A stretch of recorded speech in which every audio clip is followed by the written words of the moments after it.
तो हम लोग यहाँ पर टोटल 40 क्वेश्चन करने लगे हैं सॉल्व, और ये सारे क्वेश्चन वो हैं जो बार बार एग्जाम में रिपीट मोड में पूछे जाते हैं। तो ये मान के चलना आपकी जो एग्जाम आने वाली है, इस एग्जाम में इन 40 क्वेश्चन में से कम 4 से 6 क्वेश्चन का रेंज है जो आपको एग्जाम में देखने को मिल जाएंगे। ठीक है, तो आपको करना क्या है, 40 क्वेश्चन के आंसर जैसे मैं क्वेश्चन पढ़ूँ आपको अपना आंसर जो है टिक करना है और चेक करना है कि आपको आउट ऑफ 40 कितने आते हैं। अगर आपको 40 में से 38 क्वेश्चन के आंसर सही आ रहे होते हैं, इसका मतलब ये है कि आपकी तैयारी अच्छी है। ठीक है, और 40 में 40 आए सही तो फिर क्या ही बात है। अगर 40 में भाई 30-32 सही हो रहा है तो बहुत बुरी बात है, आपको सारे क्वेश्चन आने चाहिए। ठीक है, अल्टीमेटली आप वीडियो के लास्ट तक सारे याद ही कर लेना, क्योंकि यहाँ से क्वेश्चन आपको एग्जाम में देखने को नहीं मिलेगा, ऐसा हो ही नहीं सकता है। बार बार रिपीट पुट में क्वेश्चन पूछे जाते हैं, मैंने वो सारे इंक्लूड करें। ठीक है, चलो स्टार्ट करते हैं। पहला क्वेश्चन देखो लिखा हुआ है, सामान्य रक्तदाब जो है mmHg, ये यूनिट है ना, ब्लड प्रेशर का मापने का यूनिट है मरकरी। ठीक है, मिलीमीटर ऑफ मरकरी। तो बताइए कौन सा होता है। तो इसमें ऑप्शन देखा ए 80/120, दूसरा ऑप्शन है 120/80, जो दूसरा ऑप्शन है वो है 100% करेक्ट 120/80। ठीक है, 120/80 जो होता है वो होता है सामान्य रक्तदाब। चलो ठीक है, चलो अगला क्वेश्चन देखो जरा। लिखा हुआ है, मनुष्य में वृक्क एक तंत्र है जो भाग किसका है। मनुष्य में जो अपना किडनी है, किडनी, ठीक है, वृक्क मतलब किडनी, किडनी जो है वो किससे संबंधित है भाई। तो आंसर है उत्सर्जन से, उत्सर्जन से, एक्सक्रीटरी सिस्टम से। ठीक है, चलो अगला क्वेश्चन देखते हैं, क्वेश्चन नंबर 3, जिसमें लिखा हुआ है, मेंडल ने अपने प्रयोग में किस पौधे का चयन किया। काफ़ी सिंपल है, पर एग्जाम में बार बार पूछता है, तो क्या ही किया जा सकता है। मेंडल ने जो अपने प्रयोग में जिस पौधे का चयन किया है वो है मटर, और मटर का जो बोटनिकल नाम है वो आप ध्यान रख लो, वो एग्जाम में पूछा जा सकता है। तो पाइजम सेटाइवम, पाइजम सेटाइवम इसका बोटनिकल नाम है भाई। ठीक है, चलो बायोलॉजी वाला सब इसको पाइजम सेटाइवम बोलता है।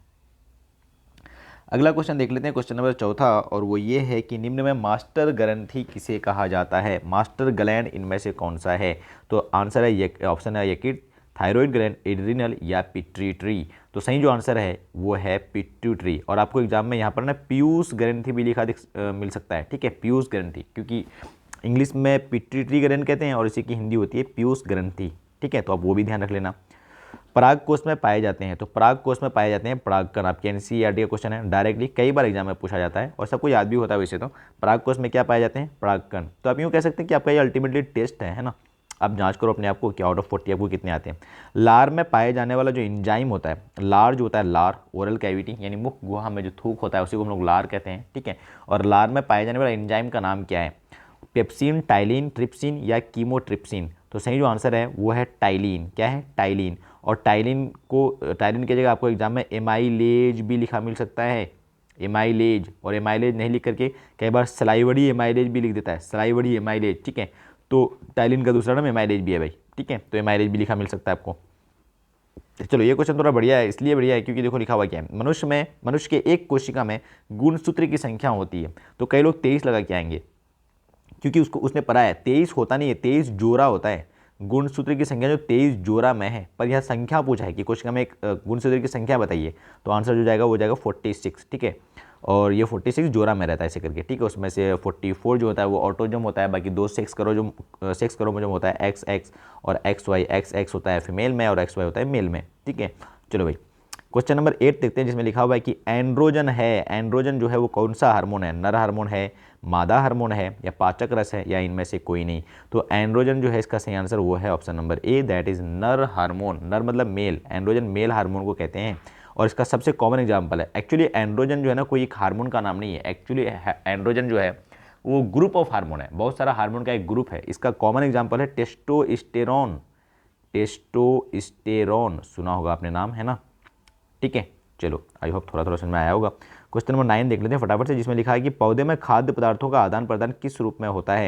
यानी पौधे में जो पौधा है, पौधा में जो खाद्य पदार्थ बना है वो एक जगह से दूसरी जगह किस रूप में जाएगा। तो आंसर है सुक्रोज। अच्छा क्वेश्चन है ये, पौधों में खाद्य पदार्थ का आदान प्रदान यानी पौधों में खाद्य पदार्थ का ट्रांसलोकेशन इंग्लिश में कहते हैं, यानी एक जगह से दूसरी जगह किस रूप में जाएगा। तो आंसर है सुक्रोज। और अच्छा, पौधे को अगर खाना जमा करके रखने की जरूरत है, बहुत सारा बना लिया, स्टोर करना है, तो वो किस रूप में करेगा, स्टार्च के रूप में करेगा जमा। ठीक है, चलो क्वेश्चन नंबर हम लोग देख लेते हैं 10th, जिसमें लिखा हुआ है कि अमीबा भोजन किसके द्वारा करता है। अमीबा जो भोजन करता है ग्रहण वो करता है कुटपाद द्वारा। कुटपाद, झूठा पैर कहते हैं इसको, इंग्लिश में सीरोपोडिया कहा जाता है, सीरोपोडिया। ठीक है, सीरोपोडिया मतलब झूठा पैर। पौधे में गैसों के आदान प्रदान के लिए होते हैं, देखो वैसे तो जड़ से भी हो जाता है, तना से भी, टहनी से भी आदान प्रदान हो सकता है, पर स्पेशलाइज्ड ऑर्गन यहाँ पर लिखा हुआ है रंध्र, जिसको इंग्लिश में स्टोमाटा कहा जाता है। तो पैदों में गैसों का आदान प्रदान आपको दिया जाएगा, तो अगर आपको रंध्र कहीं पर दिख जाएगा या स्टोमाटा भी लिखा आ सकता है तो वो उसका सही आंसर जाएगा। ठीक है भाई, चलो हम लोग देखते हैं क्वेश्चन नंबर 12, जिसमें कहा गया है कि पाचन क्रिया पूर्ण होती है। पाचन की क्रिया जो है वो हमारे जो आहार नाल है, आहार नाल के कौन से भाग में होती है? तो सही जो आंसर है इसका वो है छोटी आंत। और छोटी आंत भी आपको पता है 3 भाग में होता है। छोटी आंत का पहला भाग होता है ड्यूडेनम, फिर जेजुनम और लास्ट में होता है इलियम। तो छोटी आंत के भी कौन से भाग में पाचन की क्रिया पूर्ण होती है? इलियम में। और खाना का अवशोषण यहीं से होता है, इलियम में होता है।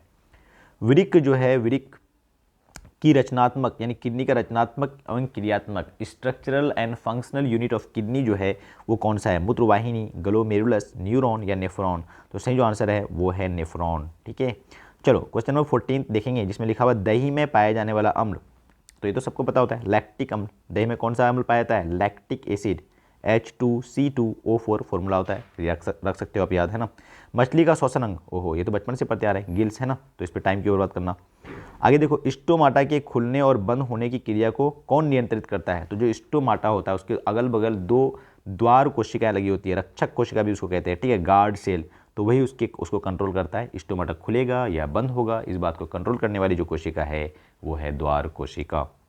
ठीक है भाई, चलो 17 में लिखा है कि फल पकाने वाला हार्मोन बताइए।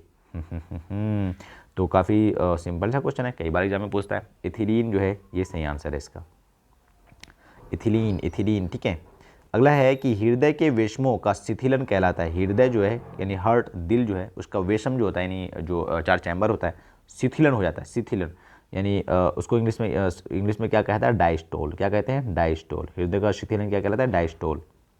ठीक है, रक्त जो है इनमें किन के कारण लाल दिखता है? ये तो कौन बड़ी बात है, एग्जाम में तो पूछता है, पर क्या करें, हीमोग्लोबिन है सही आंसर। ठीक है, हीमोग्लोबिन एक प्रोटीन है जिसके कारण लाल जो है रक्त जो है वो लाल यानी ब्लड जो है वो लाल दिखता है।